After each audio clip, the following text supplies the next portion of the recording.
Okay, guys, this is going to be for page 32 and 33 in a moment. And there's nothing about 32 and 33 that you haven't learned already. It's just a matter of them, they're like pulling it all together. So there's a lot to keep straight, and you have notes you can look back at. All right, so for these notes, they're going to start with a graph, like they're giving you the graph, and they want you to come up with vertex form, standard form, and factored form. So here's a little note that reminds you about vertex form. It always looks like this. And then if it's flipped, there'd be a negative here, or sometimes there can be a fraction when it's compressed or a whole number when it's stretched. And then if the number here, a negative number, it means you're going to go to the right, positive to the left. And then over here, a positive number is up and a negative's down. And that's for the vertex, that point where the parabola shifts. So for this one, you can see that it's 1 to the left and 9 down. So if you look at the graph and you see that the vertex is 1 to the left of the origin and then 9 down, there's the vertex, you can then come up with this form.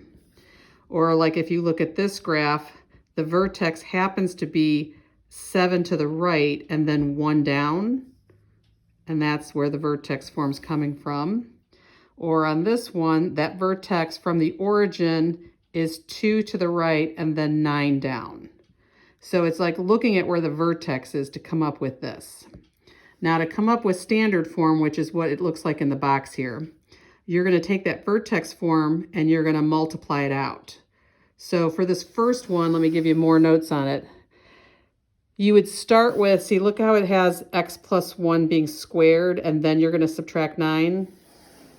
So you're going to do the x plus 1 squared first. It's that excessive distributive property. So you get x squared, positive 1x, positive 1x, positive 1. These two combine to a positive 2x. And then at the very end, you can now take care of that minus 9. So you can combine these like terms, which is a negative 8. So this is how we ended up getting that.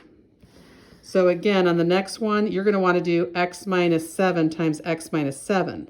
So you're going to do x times x times negative 7 times that x, negative 7 times negative 7. So that's where this came from. And then here are your like terms in the middle, which become the negative 14x. And then at the very end, subtract the 1, and you're going to get the 48. All right, same thing here. You're going to go ahead and do the x minus 2 squared. So it's going to look like the excessive distributive property. Combine your like terms. And then at the very end, with that positive 4, you can now do the negative 9 and get a negative 5.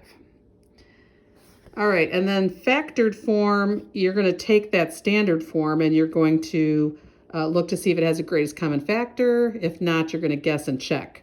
So this one was guess and check. It ended up being x times x. Positive 4 times negative 2 is the negative 8. And then you would get a positive 2x in the middle. So you've been doing factored form most recently. So remember, this is what it would look like for the zeros, right? Negative 4 and positive 2. So just kind of as a reminder, you can kind of see that negative 4 and positive 2 are the spots where the parabola is crossing the x-axis. So on this one, again, it's guess and check. If you set them equal to 0, they're not asking that right now, but if you did, you'd get a positive 8 and a positive 6. And that's so positive 6, positive 8, those are the zeros.